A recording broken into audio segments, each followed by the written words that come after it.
Good afternoon. आज आपण स्पर्धा परीक्षा मार्गदर्शन या सत्रामध्ये मराठी विषयाचा भाषेचा व्यवहारात उपयोग या घटकातील संवादावर आधारित प्रश्न हा उपघटक आज अभ्यासणार आहोत.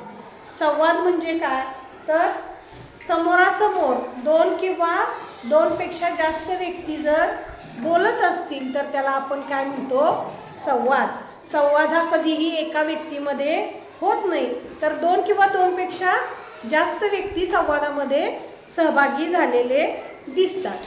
ज्या वेळेस आपण संवाद करत असतो त्यावेळेस आपण प्रत्यक्ष बोलतो, आहे की नाही.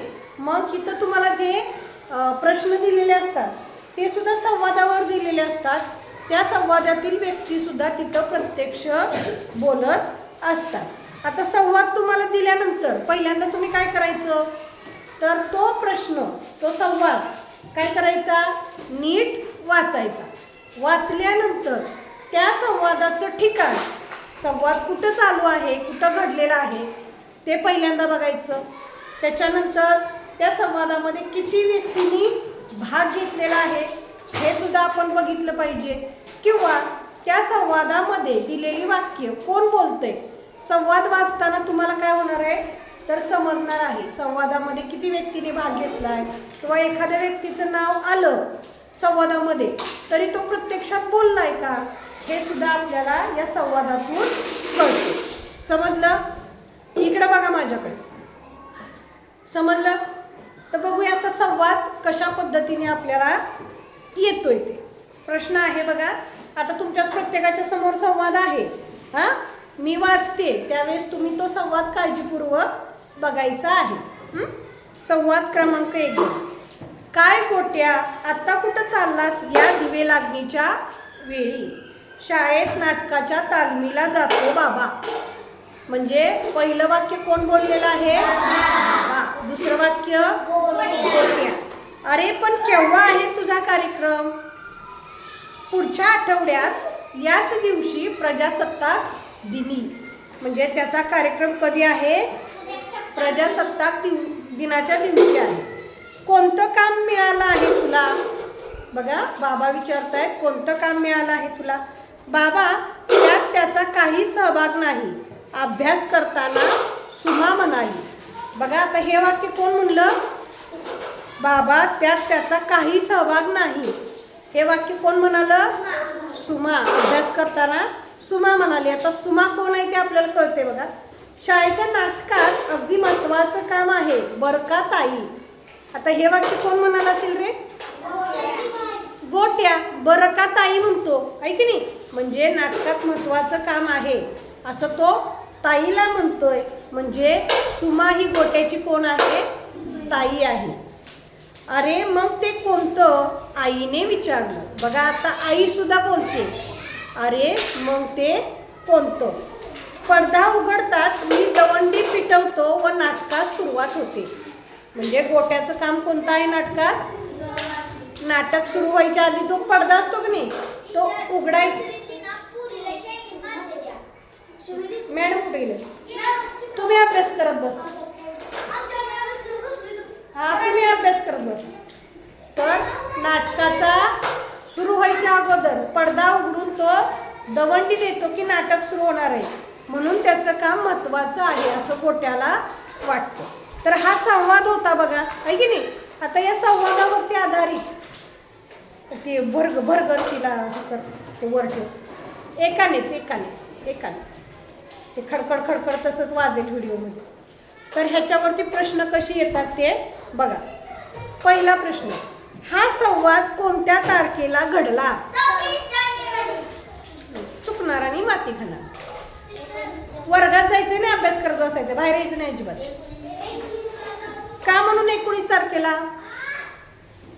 का म्हणून 19 तारखेला. बघा गोट्या काय म्हणलेला आहे, बाबा म्हणले होते त्याला बघा की तुझा कार्यक्रम कधी आहे. तर तो काय म्हणला, पुढच्या आठवड्यात याच दिवशी आहे. पुढच्या आठवड्यामध्ये याच दिवशी म्हणजे आठवड्यानंतर. म्हणजे किती दिवसानंतर आहे कार्यक्रम, 8 दिवसानंतर. किती दिवसानंतर आहे, बरोबर 7 दिवसानंतर. हा, म्हणजे 7 दिवसानंतर आठवडा बदलतो. म्हणजे 26 जानेवारीला कार्यक्रम आहे की नाही? म्हणजेच प्रजासत्ताक दिनाला.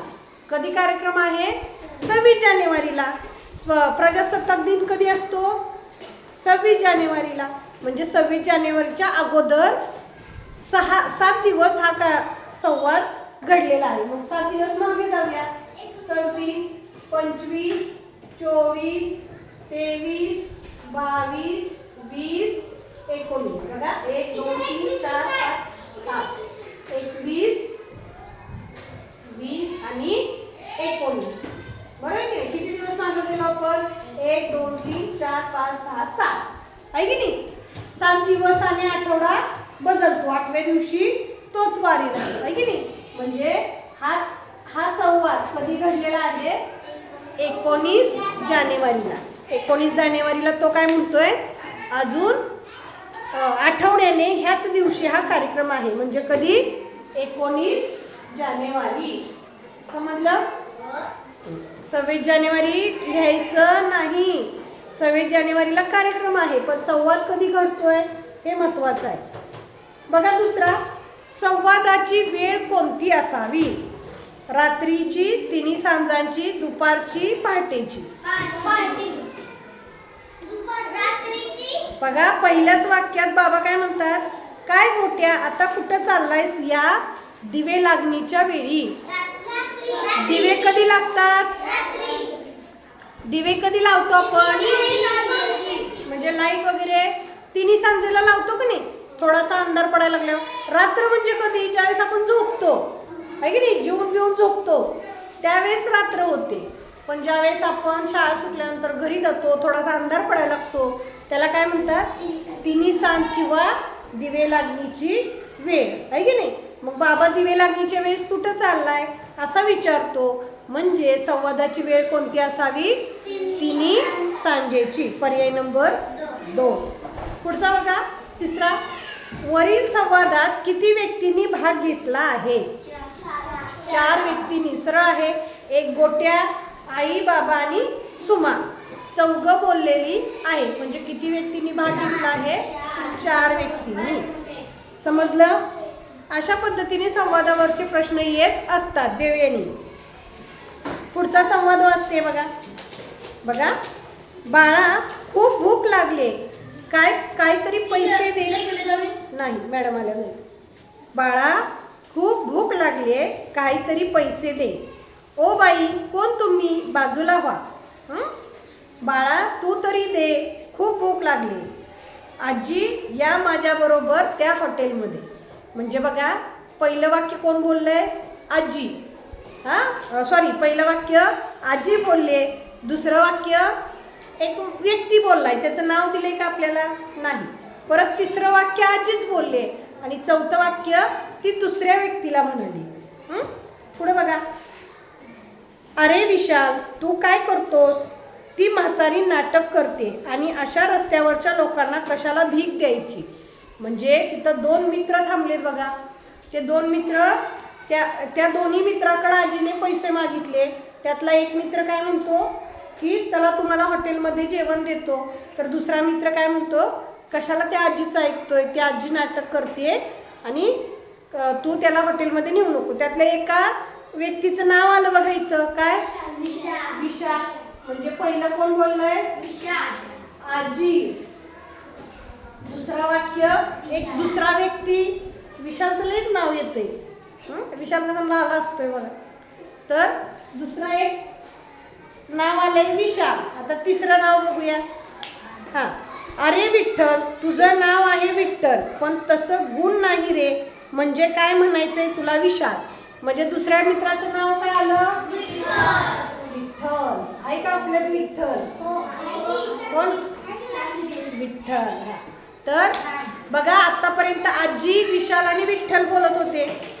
अरे विठ्ठल ही स्त्री माझी कोणी नाही, पण ती ज्या आशेने नाही, ती ज्या आशेने माझ्याकडे आली आहे तिथेच मला माझा देव भेटला. बघा हे वाक्य कोण बोलतंय? विशाल. अरे विठ्ठल. अरे विठ्ठल म्हणतोय. म्हणजे ते वाक्य कोण बोललंय? विशाल बोललाय. म्हणजे अहे बघ राम. आता म्हणजे कोण बोलले बघा, म्हणजे कोण म्हणलंय, राम. खालच्या वाक्यामध्ये राम आलं का नाही, खालच्या वाक्यामध्ये कोण आला, राम. तर म्हणजे हे वाक्य कोण बोललाय, राम बोललाय. हे बघ राम, आपण मूर्तीच्या देवासाठी काय काय करतो, पण कधी माणसातल्या देवाचा विचार केला आहे, त्याला काय हवे याची कधी विचारपूस केली नाही ना. मग आपल्याला परमेश्वर कसा दिसेल. खरा देव तर अशा लोकांमध्येच असतो. बघा विशाल किती भारी बोलतोय. तो काय म्हणतो, तर खरा देव कुठं असतो, माणसात असतो, मूर्त्यांमध्ये नसतो. मला आता तरी कळलं ना राम. हो कळलं. शेवटचं वाक्य कोण बोलतोय, राम बोलतोय. बरोबर की नाही. तर या संवादामध्ये बघा, ह्याच्यावरती आधारित प्रश्न बघू म्हणजे आपल्याला कळेल. संवाद कळाला, ठीक आहे. पुढे बघा, वरील संवाद कोठे घडला असावा. मैदानात, घरात, शाळेत निश्चित सांगता येत नाही. बरोबर. कुठं घडलाय ते आपल्याला माहितीये का, ते 3 मित्र कुठं उभा राहिलेत, आजी कुठं बोलते माहितीये का, नाही. तर हा संवाद कुठे घडलाय हे निश्चित सांगता येत नाही. पर्याय नंबर 4. पुढचा बघा, वरील संवादात किती व्यक्तींनी सहभाग घेतला. आजी, विशाल, विठ्ठल आणि राम चौघही बोललेले आहेत, म्हणून किती व्यक्तींनी भाग घेतला, 4. 6. खरा देव कोठे असतो असे विशाल म्हणतो. खरा देव कोठे असतो, तर माणसात. पर्याय नंबर 3. समजला ना. पुढचा संवाद क्रमांक 3 बघा, बाबा हे कोणते पुस्तक आहे. अरे हे महाराष्ट्रातील महान संत तुकारामांचे पुस्तक आहे. हा गेल्या वर्षी 4थीत आम्हाला इतिहासाच्या पुस्तकात त्याच्याविषयी माहिती होती. हो ना, त्याचीच ही अभंगगाथा आहे. बाबा या एवढ्या पुस्तकाचं वाचन कधी करायचे. अरे ही एवढी पुस्तकही एकेकास अपुरी पडतात. मला तर गोष्टीची पुस्तकं वाचायला आवडतात. मग तुला हवं ते पुस्तक या ग्रंथालयातून निवड. बाबा मला संत तुकारामांचंच पुस्तक वाचायला आवडेल. आपण तेच घेऊया. ठीक आहे, हे घे मग ते पुस्तक आणि चल घरी पटकन. हो, आई आणि ताई देखील वाट बघत असेल. हो चला जाऊया. खूप साधा सोपा सरळ संवाद आहे की नाही. प्रश्न बघूया, वरील संवाद कोणाच्यात घडला असावा. आता बघा, घरी आई आणि ताई वाट बघते म्हणजे ती दोघं कुठं आहेत, ग्रंथालयात गेलेत आहे की नाही. म्हणजे मुलगा आणि वडील, म्हणजे हा संवाद कुणाच्यात घडलेला आहे, वडील व मुलगा. पर्याय नंबर 3.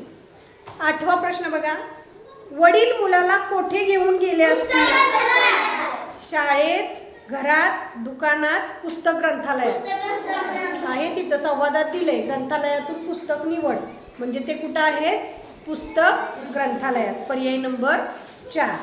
पुढचा बघा, 9वा, वरील संवादात कोणत्या संताचा उल्लेख आला. संत तुकाराम. म्हणजे काही प्रश्न एकदम सोपे असतात, तर काही प्रश्न थोडेसे विचार करायला लावतात, बाकी काही नाही. खूप संवाद सोपे आहेत. पर्याय नंबर 1 संत तुकाराम. पुढचा संवाद बघा, संवाद 4. रवी तुझे बँकेत खाते उघडायचे आहे. अर्ज कोठे मिळतो ते माहीत आहे का. बाबा मी जाऊन चौकशी करतो. तुम्ही इथेच थांबा, मी येतोच.